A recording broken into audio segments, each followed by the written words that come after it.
The Silent Guardians. The Grand Assembly of the Galactic Union was considered the pinnacle of civilization, a massive crystalline chamber where representatives from over 300 species gathered to debate matters of interstellar importance. Today, the chamber was filled beyond capacity, with delegates from even the smallest worlds crowding the observation decks. Fear had a way of drawing crowds.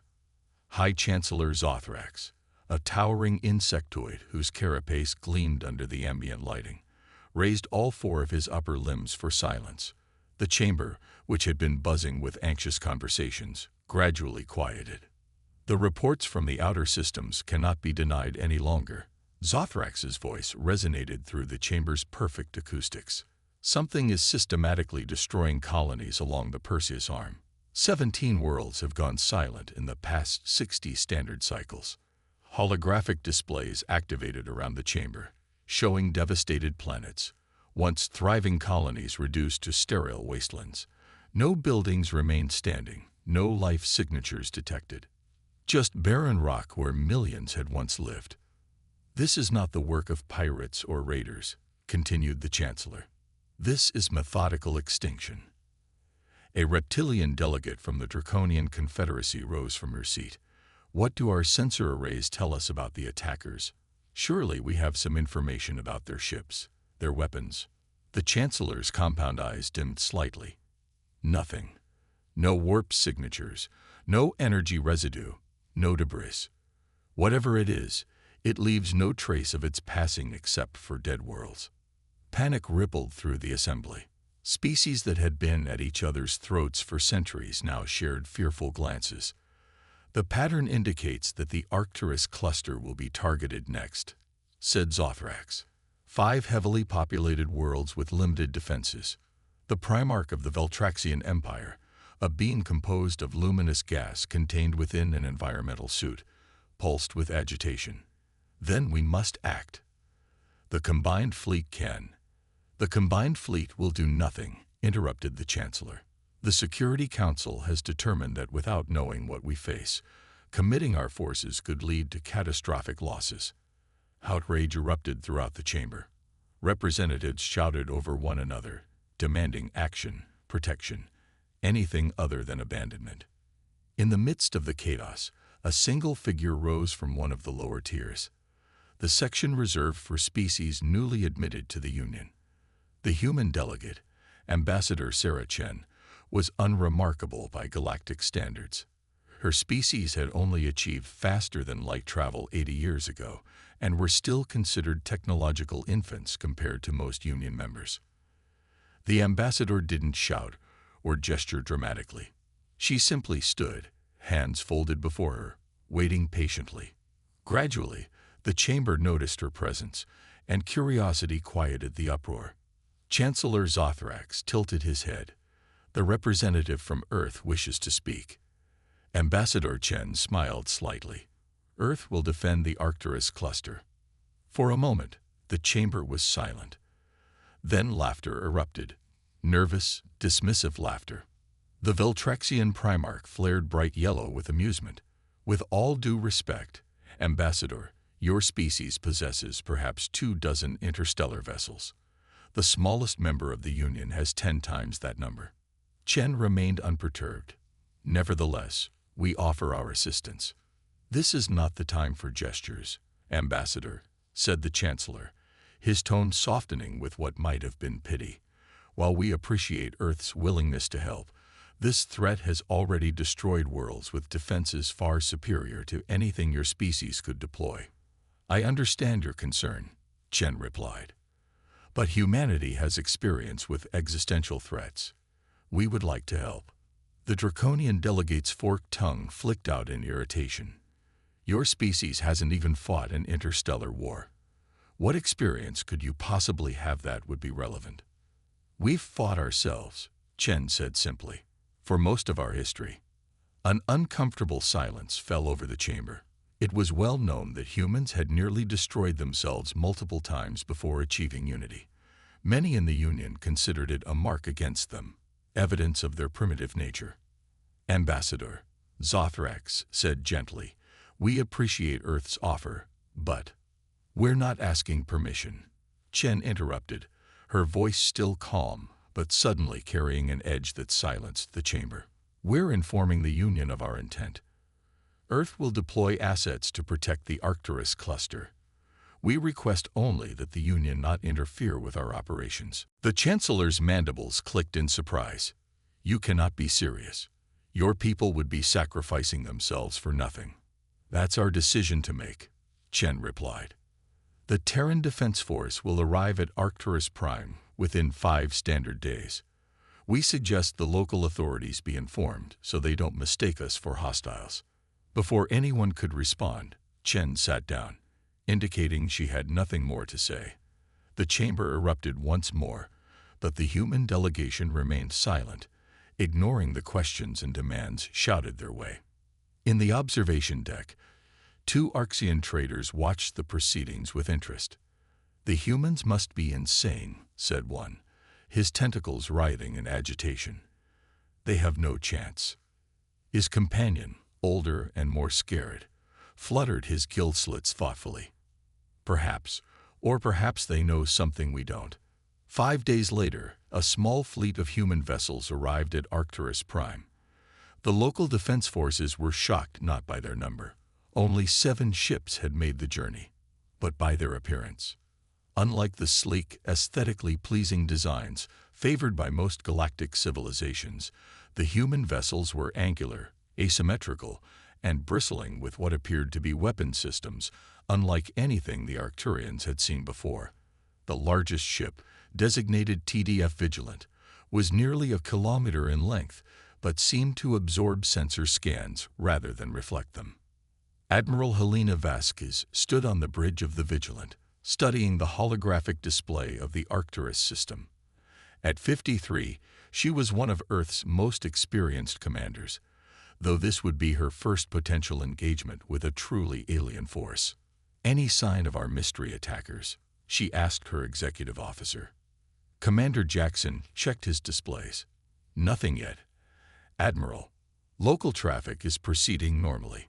The Arcturian Defense Forces have taken up positions as we suggested, though they seem skeptical of our presence." Vasquez smiled thinly.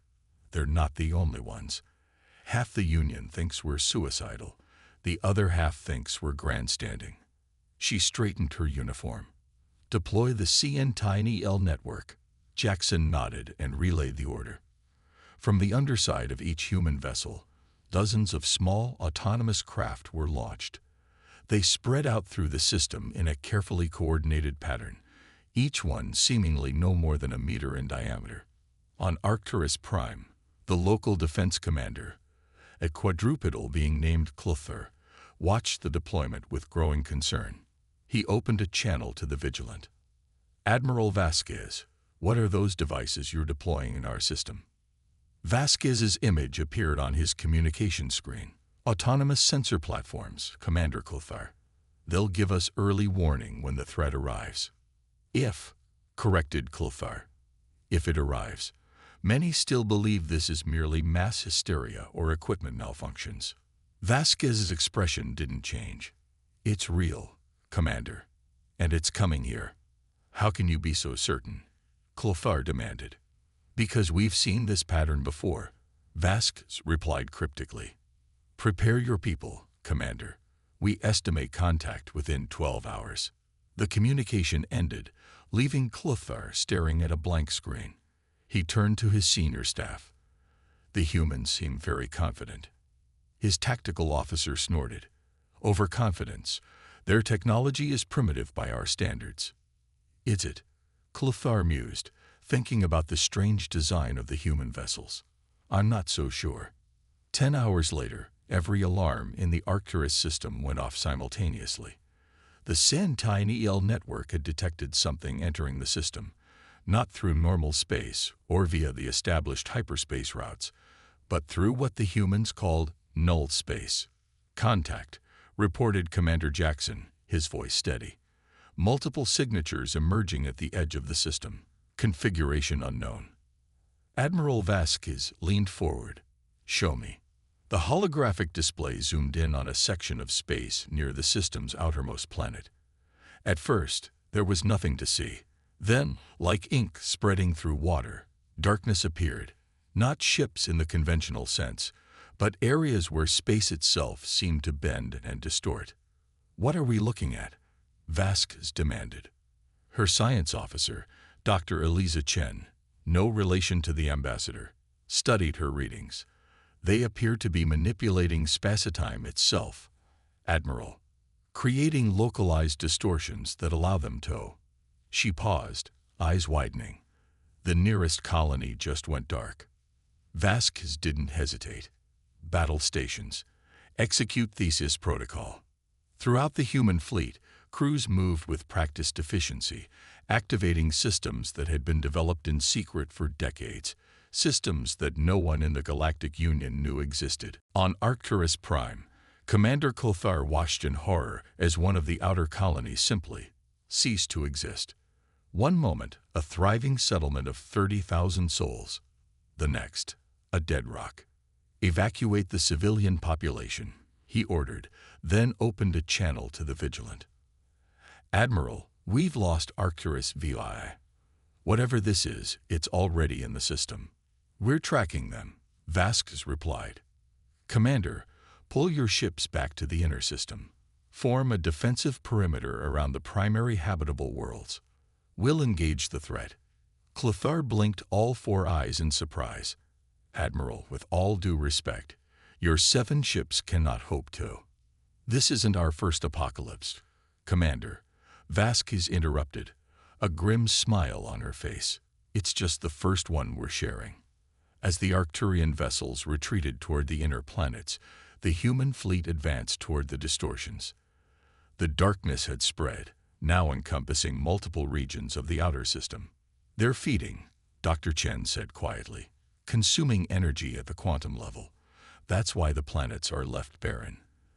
They're stripped of the fundamental forces that allow for complex matter to exist." Vasquez nodded. "Energy vampires, just like the Void incident back home." She tapped her command console. "All ships, initiate lighthouse protocols." From the human vessels, brilliant beams of energy erupted, not weapons fire, but something else. The beams intersected the areas of darkness, seeming to illuminate them from within. Suddenly, the distortions were visible, writhing, semi-solid masses of what looked like liquid shadow. "My God," whispered Jackson. "There are thousands of them. And now they can see us," Vasquez said. "All ships, weapons-free, target the illuminated areas with spear systems." From the human ships, new weapons emerged, not the conventional energy weapons or projectiles used by most galactic civilizations, but devices that seemed to fold space around themselves. When they activated, they didn't fire beams or missiles. Instead, points of intense light appeared within the shadowy masses, expanding outward like miniature stars being born. The effect was immediate and dramatic. The shadow creatures recoiled, their distortion fields fluctuating wildly. Several of the smaller entities simply vanished, their substance scattered across multiple dimensions. On Arcturus Prime, Clothar watched in astonishment. What are they doing? How are they fighting something that doesn't exist in normal space? His science officer stared at the readings. They're folding space, creating localized singularities that disrupt whatever extra-dimensional fields these creatures use to manifest. "That's impossible," Clothar said. "That technology is theoretical at best." The science officer looked up, mandibles twitching nervously. Not for them, apparently. In space, the battle raged. The shadow creatures, now aware they faced an actual threat, converged on the human fleet. 2 of the smaller human vessels were enveloped by darkness, their signals going dead instantly. Admiral Vasquez gripped her command chair. "Nove Protocol. Authorization Vasquez, Omega 9. "Admiral," Jackson protested, "the Arcturian fleet is still within the blast radius." "Then they better move fast," Vasquez cut him off. "Transmit evacuation order to all Union forces. We're executing in 30 seconds. As the remaining human ships began to retreat, something deployed from the Vigilant. a small, unremarkable probe that drifted toward the center of the shadow swarm. In the final moments before detonation, Admiral Vasquez opened a channel to Commander Clothar. "Get your people out of here, Commander. What comes next isn't something you want to witness up close." The probe activated, and for a split second, everything seemed to stop. Then, like a flower blooming in fast forward, a sphere of pure white energy expanded outward, engulfing the shadow creatures. Where it touched them, they simply ceased to exist, not destroyed, but erased, as if they had never been. The sphere continued to expand until it encompassed nearly a quarter of the system, then gradually faded. Where thousands of shadow entities had been, nothing remained but empty space, untouched, unscarred, as if the battle had never happened. On Arcturus Prime, silence reigned in the command center. Commander Clothar stared at his displays, trying to process what he had just witnessed. "Get me the Galactic Union," he said finally. "They need to know what happened here." His communications officer looked up, expression troubled. "Sir, I'm receiving a transmission from the human flagship." "Put it through." Admiral Vasquez appeared on screen, her uniform singed, and a cut visible above her right eye. Behind her, the bridge of the Vigilant was damaged but functional. "Commander," she said, "the immediate threat has been neutralized." But this was just a scouting party. Clothar felt his blood run cold. A scouting party. There were thousands of them. "Yes," Vasquez said grimly, "and where I come from, scouts are always followed by an invasion force." The price of peace. News of the battle at Arcturus spread through the Galactic Union like wildfire. The humans, the primitive, newly spacefaring humans, had somehow defeated an enemy that had terrified the most advanced civilizations in the galaxy. The Union's Grand Assembly reconvened in emergency session, with the human delegation now seated in a position of prominence. Ambassador Chen stood before the assembled representatives, her expression serious. "What you witnessed at Arcturus was the deployment of technology Earth has developed over the past century, technology we hoped never to use." Chancellor Zothrax leaned forward. "You knew about these creatures. You've encountered them before." "Not these specific entities," Chen clarified. "But similar extradimensional predators breached our solar system 83 years ago. We call it the Void Incident. It nearly destroyed Earth." Murmurs spread through the chamber. The draconian delegate's scales shifted color in agitation. "And you didn't think to share this information with the Union? Would you have believed us?" Chen asked simply.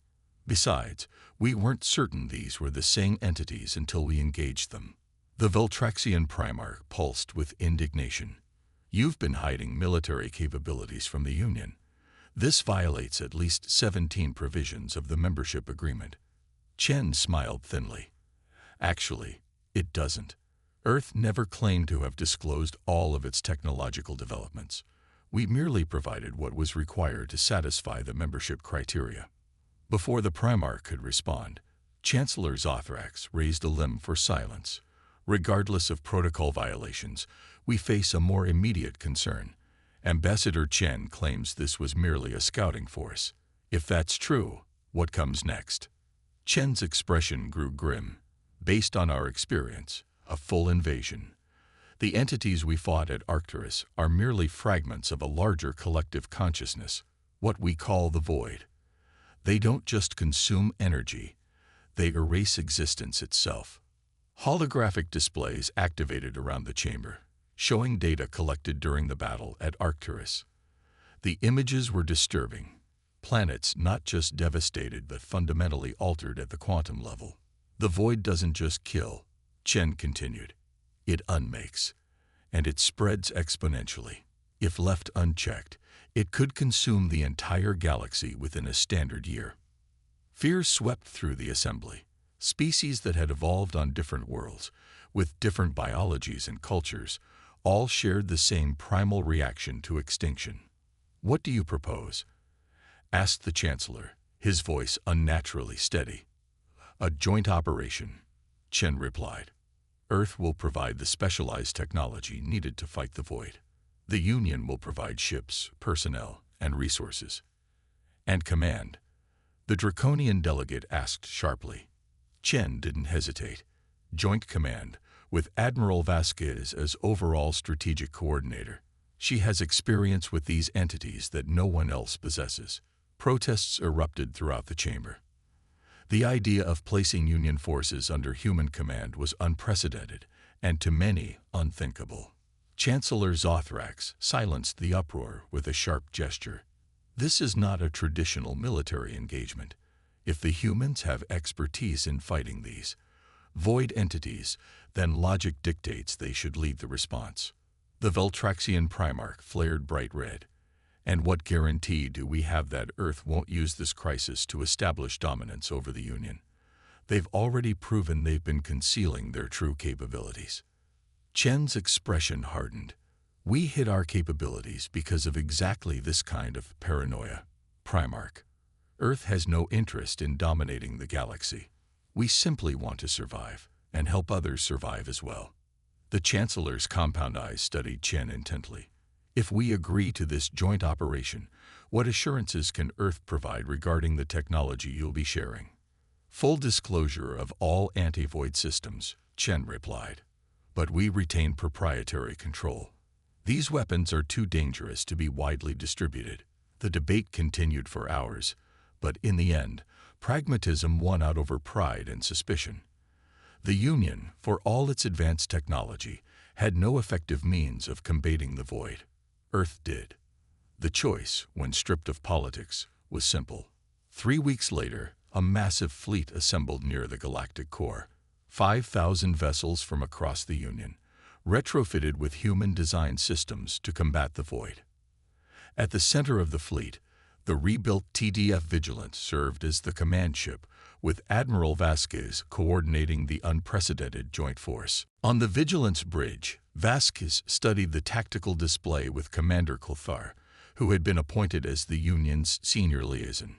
The latest intelligence suggests the Void Collective is massing here, Vasquez said, indicating a region of space near the galactic rim. It's consuming stellar energy to fuel its expansion. Clothar studied the coordinates. That's the Helios cluster, 37 star systems, most uninhabited. He looked at Vasquez. You're suggesting we engage them there, before they reach populated regions. Exactly. We lure them in, trap them, and deploy the NOVA devices. Vasquez's finger traced a pattern on the display. If we position the fleet here, we can create a containment field that will force the void entities to remain in normal space long enough for the NOVAs to be effective. Clothar's 4 eyes blinked in sequence, a sign of deep thought among his species. The containment field would require ships to maintain position even as the void attacks. Those vessels would be sacrificed. Vasquez nodded grimly. Yes. There's no way around it. We need anchor points for the field, and automated systems won't work. The void disrupts them too easily. How many ships? At least 500 strategically positioned throughout the cluster. Clothar was silent for a long moment. The Union Council will never agree to such losses. Then we don't ask them, Vasquez said simply. Earth will provide the anchor ships. Clothar stared at her. All 500. But that's most of your fleet. Your entire contribution to the joint force. Yes. Your people would do this. Sacrifice so many for a galaxy that, until recently, treated them as primitives. Vasquez smiled sadly. We've had more practice at sacrifice than most, Commander. Earth's history is written in blood and courage. This is just one more chapter. Before Clothar could respond, alarms sounded throughout the Vigilant. A junior officer hurried over. Admiral, we're detecting massive void activity in the Helios cluster. They're moving faster than projected. Vasquez straightened her uniform. Then so are we. Signal the fleet. We move within the hour. She turned to Clothar. Commander, inform your government that Earth is executing Plan Omega. They'll understand. The battle for the Helios cluster would later be described in Union historical records as the day the stars went dark. As the joint fleet arrived, they found not a collection of void entities, but a single, massive consciousness, a swirling maelstrom of anti-existence that had already consumed 3 entire star systems. Admiral Vasquez's voice was steady as she issued commands, directing the fleet into the carefully planned formation. 500 human vessels moved to their assigned positions, creating a massive 3-dimensional web around the expanding void entity. "Lighthouse systems activated," reported Commander Jackson. "Containment field generators online." Around the perimeter, Union ships equipped with modified human technology began illuminating the edges of the void, making the incomprehensible entity visible to conventional sensors. It writhed and pulsed, seeming to sense the trap being laid. "It's reacting," Dr. Chen warned. "Energy fluctuations increasing. It's going to try to break through. All anchor ships, initiate containment protocols," Vasquez ordered. "Union fleet, maintain position but prepare for emergency withdrawal if the field fails." From the 500 human vessels, brilliant beams of energy shot forth, connecting with each other to form a lattice of light that surrounded the void entity. Where the beams intersected, space itself seemed to harden, creating barriers that prevented the entity from slipping between dimensions. The void reacted violently, sending tendrils of darkness shooting toward the nearest human ships. Where they touched, matter simply ceased to exist. Chunks of hull, equipment, and crew erased from reality. On the command deck of the Arcturian flagship, Commander Kulthar watched in horror as human vessel after human vessel was partially consumed, yet each maintained its position, the containment beams never wavering. "They're being erased from existence," he said quietly. "Why don't they retreat?" His second-in-command, a grizzled veteran of 3 interspecies conflicts, shook his head in grim understanding. "Because if they move, we all die. They know that." On the Vigilant, Admiral Vasquez watched as her fleet was slowly consumed. Each ship lost weakened the containment field, but the sacrifice bought time. Time for the NOVA devices to be positioned. "Status of NOVA deployment," she demanded, her voice betraying no emotion despite the losses displayed on her tactical screens. 80% complete, Jackson reported. 3 minutes to optimal positioning." A violent shudder ran through the Vigilant as a void tendril brushed against its stern. Alarms blared as a section of the ship simply vanished. "Containment field at 60% and falling," Dr. Chen reported. "We're losing too many anchor points." Vasquez studied the tactical display, her mind racing through calculations. "Redirect power from non-essential systems. Strengthen the field segments near the NOVA entry points. That will leave other sections vulnerable," Jackson warned. "I know. Do it anyway." As the reconfigured containment field solidified around the entry points, the void entity seemed to sense the change. It concentrated its attacks on the weakened sections, consuming human ships at an accelerating rate. "NOVAs in position," reported Jackson. "Awaiting your command." Vasquez took a deep breath. "All Union vessels withdraw to safe distance. Remaining human ships, prepare for final containment surge on my mark." On screens throughout the galaxy, trillions of beings watched as the Union fleet retreated, leaving the human vessels to face the void alone. The containment field flickered, weakening as more ships were consumed, but still, they held. "Mark," Vasquez said quietly. The remaining human ships poured every ounce of power into the containment field, creating a momentary but perfect prison around the void entity. In that instant, hundreds of NOVA devices activated simultaneously. What followed defied description. The NOVAs didn't create an explosion in the conventional sense. Instead, they generated a cascade of reality itself. Pure existence overwhelming anti-existence. The void entity wasn't destroyed. It was overwritten, its fundamental nature reversed. The blast wave expanded outward, consuming both the entity and most of the remaining human vessels. Where it passed, stars that had been dimmed by the void's presence blazed back to life, sometimes brighter than before. As the energy dissipated, silence fell across communication channels throughout the fleet. On the Union flagship, Commander Clothar stared at his displays in disbelief. "The void entity has been neutralized," his science officer reported, voice hushed with awe. "Completely neutralized." "And the human fleet?" Clothar asked. The officer's mandibles drooped. "Only 12 vessels remain operational, sir, including their flagship." 1 month later, the Grand Assembly of the Galactic Union convened again, but in a very different atmosphere. The chamber, usually arranged by technological advancement and political influence, had been reconfigured. The human delegation now sat at the same level as the founding members, an unprecedented honor. Chancellor Zothrax addressed the assembly. "Today, we formally recognize the contribution of Earth to the survival of the galactic community. Without their sacrifice, their technology, and their courage, we would not be here." On displays throughout the chamber, statistics told the story. 488 human vessels lost, over 50,000 human lives sacrificed. In exchange, countless trillions of lives throughout the galaxy have been saved. Ambassador Chen rose to speak, her expression solemn. "Earth accepts the Union's gratitude, but we do not seek special recognition. What our people did, any of yours would have done if they could. We were simply the ones with the right tools at the right time." The Veltraxian Primarch, who had been one of Earth's harshest critics, pulsed with a color that indicated deep respect in his culture. "Perhaps, but having the tools is not the same as having the will to use them at such cost. Your species has proven itself in ways we did not anticipate." Murmurs of agreement spread through the chamber. The perception of humanity had fundamentally changed. No longer were they seen as primitive newcomers. Now they were known as perhaps the most dangerous and the most selfless species in the galaxy. As the formal proceedings continued, Commander Clothar approached Admiral Vasquez, who stood at the back of the human delegation.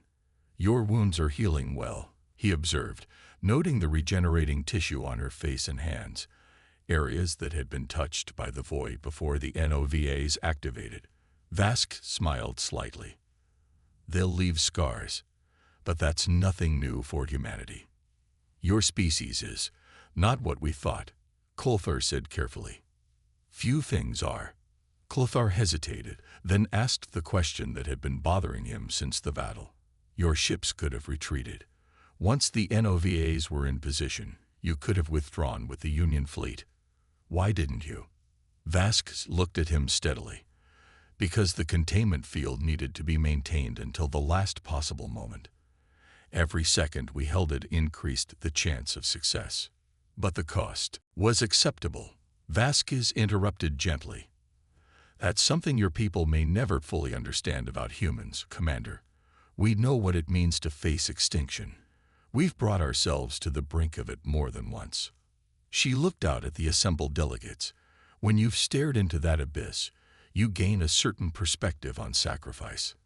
Clothar was silent for a moment, processing her words. "The Union is already discussing new cooperative ventures with Earth, technology exchanges, joint defense initiatives. Good. There are also concerns about what other technologies Earth might have concealed." Vasquez's smile turned a shade more cryptic. "Those concerns are probably warranted. Should the Union be worried?" "No," Vasquez said, meeting his gaze directly. "But perhaps it should be careful."